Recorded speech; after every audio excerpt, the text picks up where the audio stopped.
Hey, Mama, do you ever feel like your to do list is endless and you're running on fumes by the end of the day? What if I told you there's a simple creative outlet that not only relieves stress, but also fits right into your busy mom life?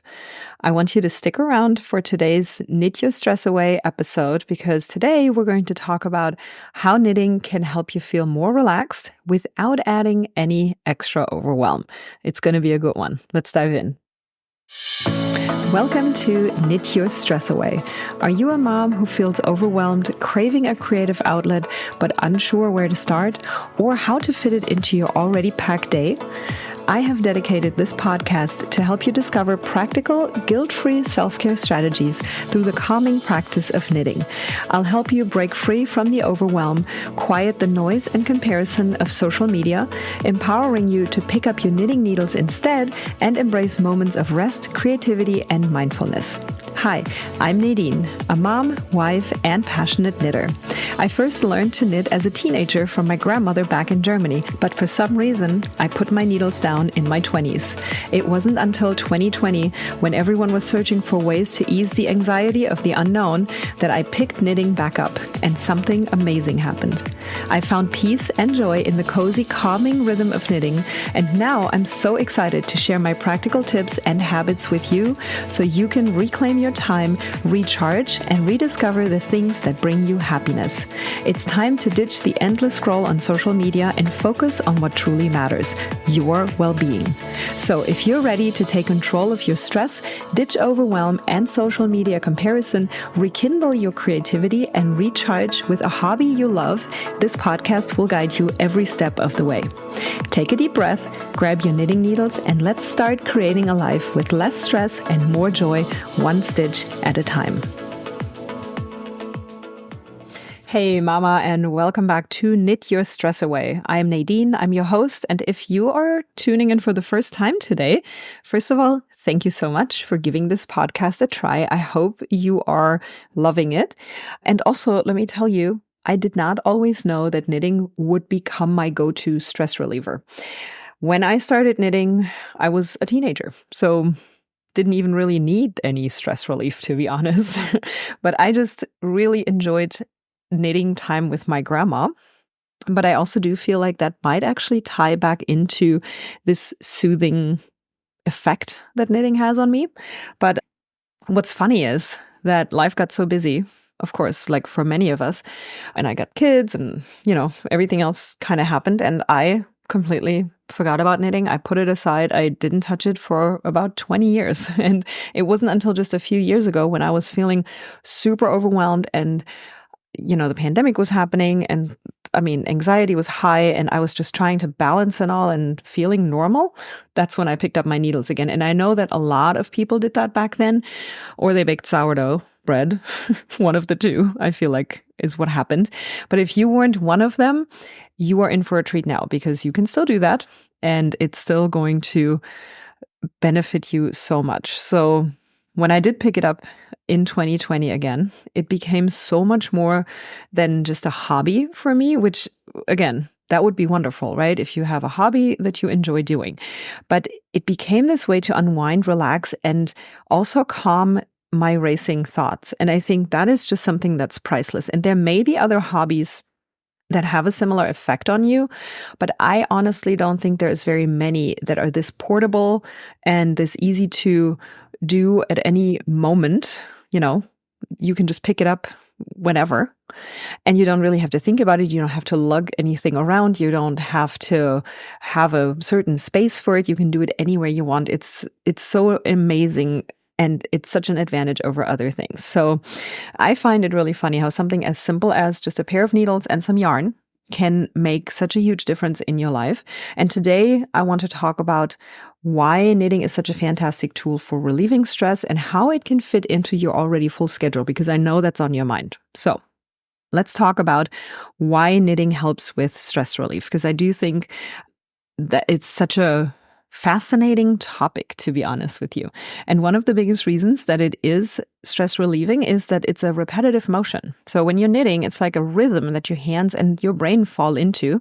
And it can at some point even reach kind of like a meditative state. But you don't have to meditate, which is so awesome, right? Because if there's people here who are like, I don't want to do yoga, I don't want to journal, I don't want to meditate. Well, here you go. You don't have to. Instead of doing all those things, you just grab your knitting needles. And if you don't know how to knit yet, just wait. I got you covered. I got you covered. Okay. But what's really cool is you don't have to sit still like you would in meditation. You don't have to hold any poses, but your hands are moving in a repetitive manner.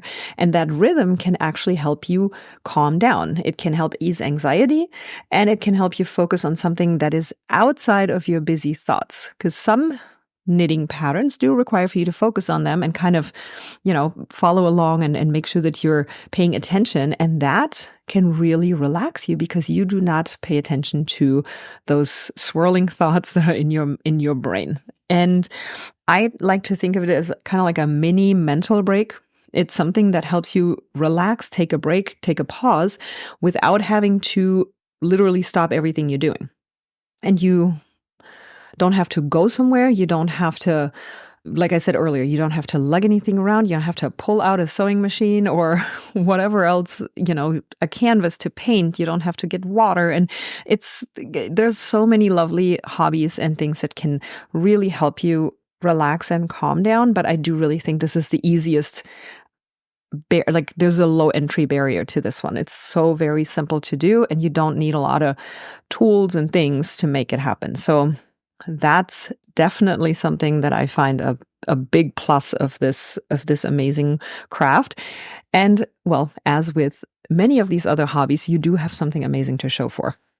So number 2, here we go. You have tangible results. Knitting actually gives you something back, and I think that's fantastic. Like I said, there's other hobbies who do that too, or which do that too. But I think it's powerful when you look at it through the lens of stress relief and why it can attribute to that or contribute to that, because it gives you something in return that you can then be proud of. And I think that's so important to mention. We don't really think about it that way, but I don't think there's many things that are better than, looking at a project that you just completed and really think about the fact that you just made that. Even if it wasn't your idea, in other words, this is not like you didn't come up with the pattern or you didn't design it, but that doesn't matter. You still created it with your own hands. And, I like to compare it to scrolling through social media, for example. How many times have you actually done that? You scroll through social media looking for a distraction when you have some time, maybe if you even do have some time, but it's oftentimes this thing that we do, because we don't want to do something else. But I'm just thinking, hey, what if instead of grabbing our phone, we actually grab our knitting project? Every single time we're like, you know what? I don't want to do the laundry. Grab your knitting. I don't want to do the dishes. Grab your knitting. I'm telling you, you're going to feel so much better, even if you're ditching the thing that you're actually supposed to do. Let's just aside from that, right? Because yes, eventually we're going to have to do the laundry. Eventually we're going to have to do the dishes. But if we're wasting our time on social media, might as well replace it with something that actually has a positive effect on our mind, on our well-being, and that has something that we have in our hands afterwards, right? You can make a scarf. You can make a blanket. It might take a while if you're taking 10 to 15 minute breaks and making it in those little pockets of time. But that physical result that you're going to hold in your hand will give you so much more of a sense of accomplishment in the end than all those wasted minutes on your phone. So let that sink in. And truly, I want to challenge you. Truly, truly think about how much time do you spend on your phone? How often do you mindlessly grab that thing and just see if you had a new notification and just see if someone texted you or if you got a new email?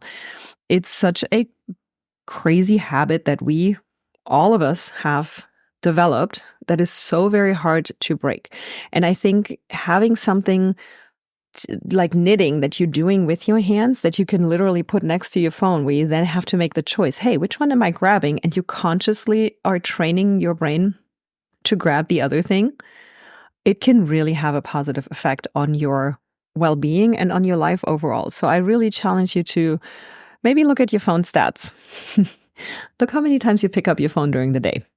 And if it shocks you, let's talk. Let's see if we can replace it with knitting. I think it is one of the best switches that you can make. The third thing I want to talk about today is that knitting does not have to be time consuming. I kind of hinted at it already, that you can just do it in the nooks and crannies of your day. But I definitely know that some of you are thinking, hey, Nadine, I just don't have time for this. I don't have time for another hobby. And I want to tell you, I get it. I really, really get it, because there are times when I have to wait till the end of my day until I grab my knitting project.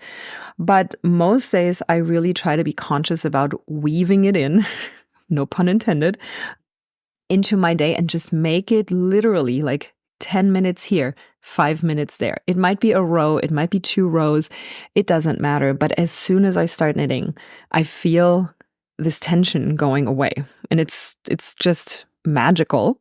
And you have to experience it to really, truly believe in it. And I think it's such a wonderful thing. But I totally understand, right? As moms, we're juggling a million things, and we can't really think of adding just another thing to our plate. But this is kind of where the point comes in that I was talking about before. How much time goes to your phone that you could devote to something else that is actually much more beneficial to you and is just more fun? I mean, making something, creating something, to me will always be more fun than just wasting away my time on social media. Sometimes we need it. I get it. Sometimes we need the funny reel and the big laugh. But you could even watch reels as you knit. I think that might actually work. I haven't tried that, but I can see, because reels just keep playing. So just plop in your headphones and just try that. You can just knock out 2 birds with 1 stone. But I really do think that weaving this hobby into your day is really a matter of finding those little pockets of time and seeing where you can maybe remove something that isn't important, that you're doing because you've been doing it and you always have done it, and it might not need to be there, and you can get rid of it, and you can insert a new hobby that you know is going to truly change your life, really. It really has that power. So just think about it that way. What can I remove? Where can I maybe put in 10 minutes, 15 minutes, and kind of reshuffle your schedule? So one more thought about this. I really think that in our schedule and, with our phones, we're sometimes just kind of like slaves to those things, right? We're like, oh, this is just happening. And at the end of the day, you're like, wow, where did my time go? But I do feel like if you really think about it, this hobby, knitting, or if it's crocheting, that's beautiful too. But it gives you control over what you're doing. It's not this like automatic, I'm just going to scroll mindlessly, or I'm just going to move to the next thing that I think I have to do, that has to get done. Why don't you leave the laundry basket for the next day and switch it out for something really joyful, like sitting there, make a nice cup of tea, and engage in this peaceful activity that, is just bringing you joy. So it allows you to be present, and it gets rid of the comparison that you might feel when you do scroll on social media. I know I fall into that all the time, which is why I take regular social media breaks, to be honest, because sometimes I just can't stand it. I will always look at someone else's highlight reel and compare my regular life to it, and I can never win. And if that's what you do too, it might be time for a screen break, for a social media break, and just get into something that isn't digital, that allows you to be present and that allows you to enjoy the process. This is the hobby that you've been looking for, in case you were wondering. I really believe that. So I can't wait for you to actually get started. For now, I have an amazing little YouTube playlist that you can access for free when you go to thenittingmamas.com/knitting beginners. This link will also be in the show notes for you for easy access. And I just wanted to kind of conclude this episode with the thought that if you have been feeling overwhelmed, anxious, or exhausted, I do want to encourage you to really give this a try. So go and check out that playlist. See, there's a video of the tools you're going to need, and I have everything laid out for you. It doesn't really matter if you've never picked up a pair of needles. This is a beginner's playlist. Or if you just haven't knitted in years, like me back then. I remember thinking, oh my God, I don't even know if I know how to do this still. Well, turns out it's like riding a bike. So that's not a problem. And it's also so much easier to learn than you might think. So give it a try. And please always reach out to me. You can reach out to me on Instagram at The Knitting Mamas, and then it's a lower dash. Or again, that's in the show notes so that you can just click there and follow me. It's a brand new account, by the way, in case you're wondering. It's a brand new account, so there's not much on there yet, but you can definitely send me a DM over there. Or you can come into our Facebook group where we hang out once a week with questions and I go and show some techniques. But we also have monthly meetings there where you can just chime in and ask your questions and I can show you how these things work. So we're here for you. We're absolutely here for you. If this is a hobby that you would like to pick up, you can enter the group or you can request access to the group. It's all free, but it's on Facebook. Please go to theknittingmamas.com/group and you can access the group there and I will let you in. And then you can actually join our very next Knit and Chill Circle, which is on October 16th at 1 p.m. EST. Can't wait to see you there. And I really do hope that you are considering knitting as your creative outlet that you've been searching for. And it does not have to be one extra thing that you're adding to your schedule. You can weave it in seamlessly. And I really, really do think that the benefits will outweigh the schedule moving that you may have to do. So I hope you enjoyed this episode. If you did, please share it with your friends and consider giving us a review on Apple Podcasts. I would love to, extend this community to more moms out there who are looking for the perfect hobby to complement their crazy busy lives and also make it a little less stressful. And this is the one. So thanks so much for tuning in again this week. I will talk to you really soon. Thanks so much for hanging out with me on today's episode. I hope you're walking away with a bit more inspiration and a few ideas to make your self-care a priority. If today's chat gave you a little boost, I'd love it if you could leave a 5-star review on iTunes. This helps other moms discover the podcast and start finding more calm and creativity in their day as well. And don't forget to join us over in the Knitting Mamas community on Facebook by going to theknittingmamas.com/group. Thanks again, and remember, you deserve time for yourself to recharge and feel your best. Catch you next time on the Knit the Stress Away podcast.